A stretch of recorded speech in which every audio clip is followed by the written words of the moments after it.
ओम नमो नारायण। समस्त भारतवासियों को मकर संक्रांति की खूब खूब शुभकामनाएं।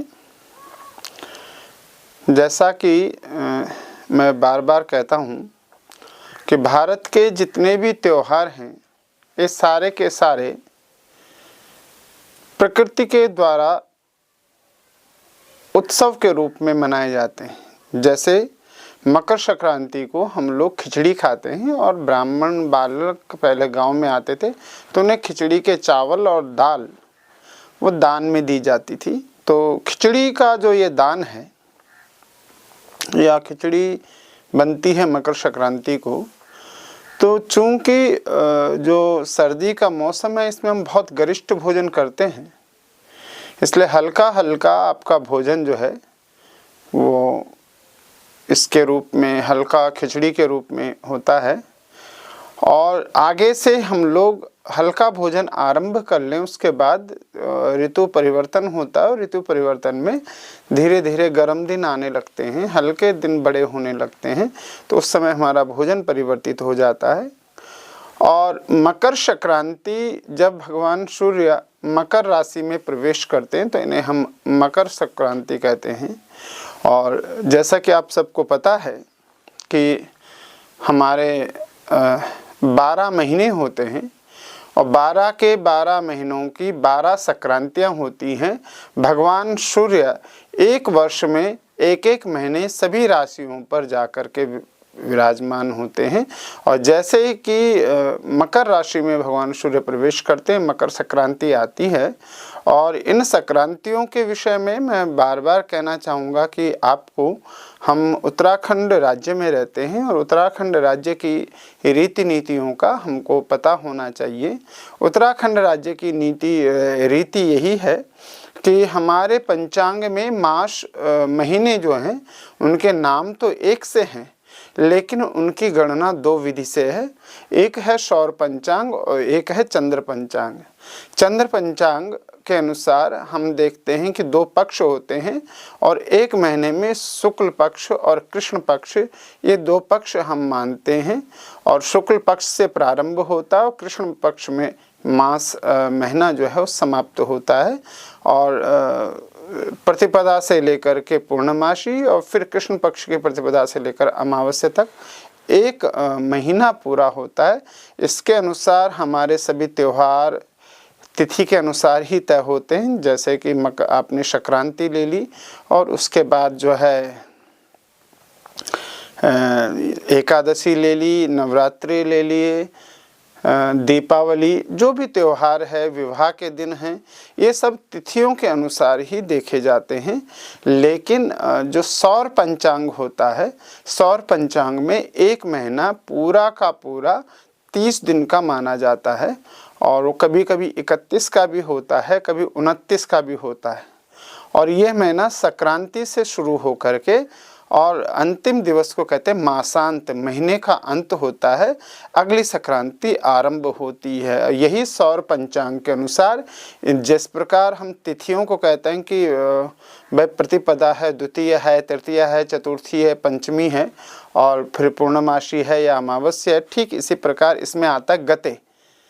तो 1 गते, 2 गते और 30 गते तक ये पूरा चलता है आपका जो सौर पंचांग है। और सौर पंचांग उत्तराखंड की जो काल गणना है उसमें होता है। आज भी आप अगर कुमाऊं और गढ़वाल के गांवों में जाएंगे तो वहाँ अभी भी सौर पंचांग के अनुसार ही दिन कहा जाता है कितने गति है। जैसे कि मकर संक्रांति ये माघ के महीने की 1 गति है, संक्रांत है, उसके बाद 2 गति आएगी, फिर 3 गते, फिर 4 गते। तो इस सौर पंचांग के अनुसार भगवान सूर्य जब किसी राशि में प्रवेश करते हैं तो उस राशि के नाम के साथ वो संक्रांति कहलाती है। और यह मकर संक्रांति मैंने फिर कहा, और उत्तराखंड में तो प्रत्येक संक्रांति का त्यौहार है।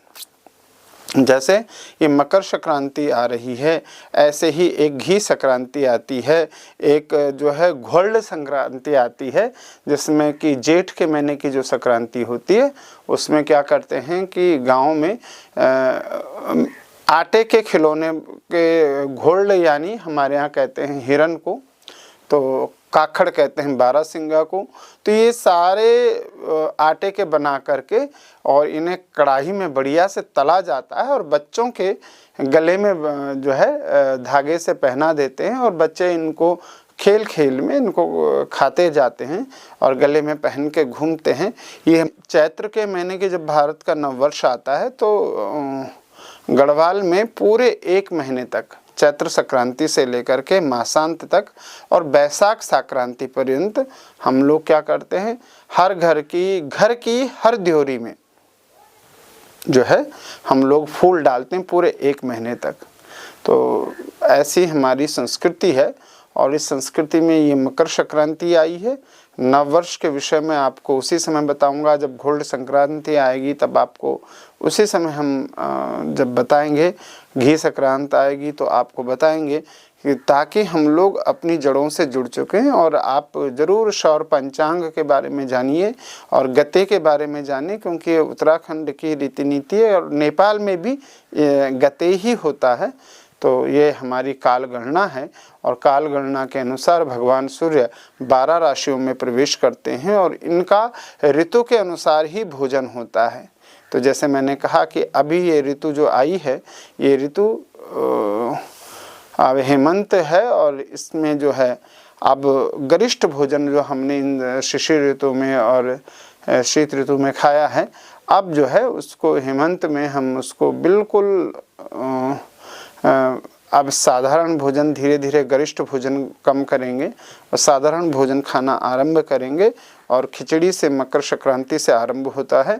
उत्तराखंड में 5 प्रयाग थे, जिनमें एक प्रयाग का नाम है गणेश प्रयाग।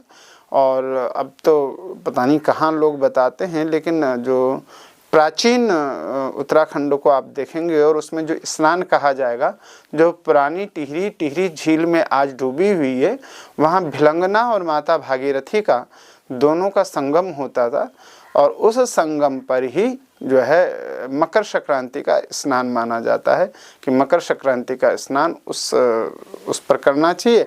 और बसंत पंचमी का स्नान देवप्रयाग में माँ अलकनंदा और भागीरथी के संगम पर ये माना जाता है। मैं जिस प्रकार मकर संक्रांति को हम लोग खिचड़ी का भोजन करते हैं, वैसे ही अगर आप उत्तराखंड में जाएंगे तो बसंत पंचमी मैदानी जो हमारा इलाका है, जो हमारा निम्न हिमालय का इलाका है हरिद्वार के आसपास, तो यहाँ तो पतंग उड़ाई जाती है। लेकिन जैसे ही आप मध्य हिमालय में और उच्च हिमालय में पहुँचते हैं तो वहाँ मीठा भात, गुड़ का भात वो बनाया जाता है और वो बसंत पंचमी के दिन खाया जाता है। बसंत पंचमी के दिन बैलों के सींगों पर तेल लगता है।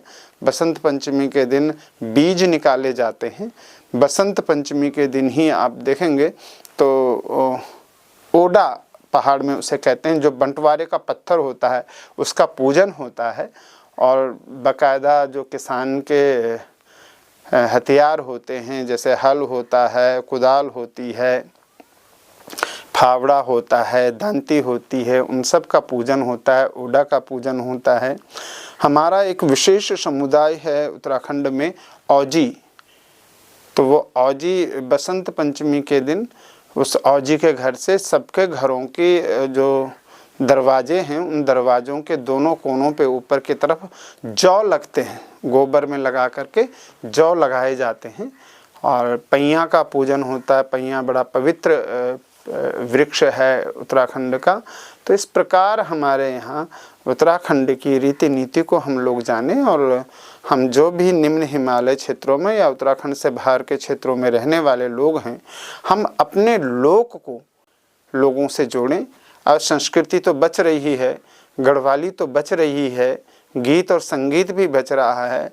अगर कुछ समाप्त हो रहा है तो वह है लोकगीत समाप्त हो रहे हैं, लोक भाषा समाप्त हो रही है, लोक संगीत समाप्त हो रहा है। तो लोक को बचाने का जो यह है, जो हमारी मूल परंपराएं हैं वो जाना। जैसे आजकल आप देख रहे हैं कि महिलाएं नथ जो पहन रही हैं, अब वो गढ़वाली नथ नहीं रह गई, यह कुमाऊनी नथ नहीं रह गई। आपने देखा होगा जो केवल एक सोने की सपाट डांकुल रहती थी और उस पर ही कुछ मोती लग जाते थे। तो मेरी माताजी की वही 4.5 तोले की नथ थी और मेरी नानी की बहुत बड़ी नथ थी, शायद 5 तोले की न रही हो, और उसको आगे धागे से कलावे से बांधते थे। और उसके बाद मैंने अपने आप में देखा कि मेरी बड़ी बहन है, उसके शायद 2 तोले की नथ है। फिर मेरी भाभी आई और मेरी एक बड़ी बहन, उनका विवाह तो 1.5 तोले पे गई। फिर वो मेरी छोटी बहन और छोटी भाभी आई तो उनको 1.25 तोले पर आई, और आज नथ 8 ग्राम पर आ गई है। और वो जो 7-8 ग्राम की जो नथ है वो गढ़वाली नथ नहीं है। जो उससे पहले की 1.5 और 1.25 तोले की जिसपे थोड़ा सा झूमर से लगे हुए हैं, वो नथ जौनसार की है। बुलाक गायब हो गई है, लोक कला में होती थी, अब किसी लड़की के पास बुलाक नहीं है। केवल हमारी बड़ी बहन के पास बुलाक थी, माँ के अलावा हमारी पीढ़ी में, और हमारी भाभी के पास बिस्वार थी। और बिस्वार भी क्या है? बिस्वार वो है जो बुलाक की तरह होती है लेकिन थोड़ा चौकोर स्वरूप में होती है और उस पर बहुत ज़्यादा नग मोती लगे होते हैं, वो हमारी भाभी पे थी। वरना किसी पर आज की पीढ़ी में बुलाक गायब हो गई, बिस्वार गायब हो गई, दोनों चीज़ें गायब हो गई जो नाक के नीचे पे लगता है। तो लोक समाप्त हो रहा है। इसलिए उत्तराखंड के लोगों से मेरा ये निवेदन है कि लोक को बचाएं, जो हमारा प्राचीनता है उसको बचाएं। प्रसन्नता होती है, गहनों में आ रहा है, गुलबंद फिर से ट्रेंड में आ गया है, तिमणिया ट्रेंड में आ गया है।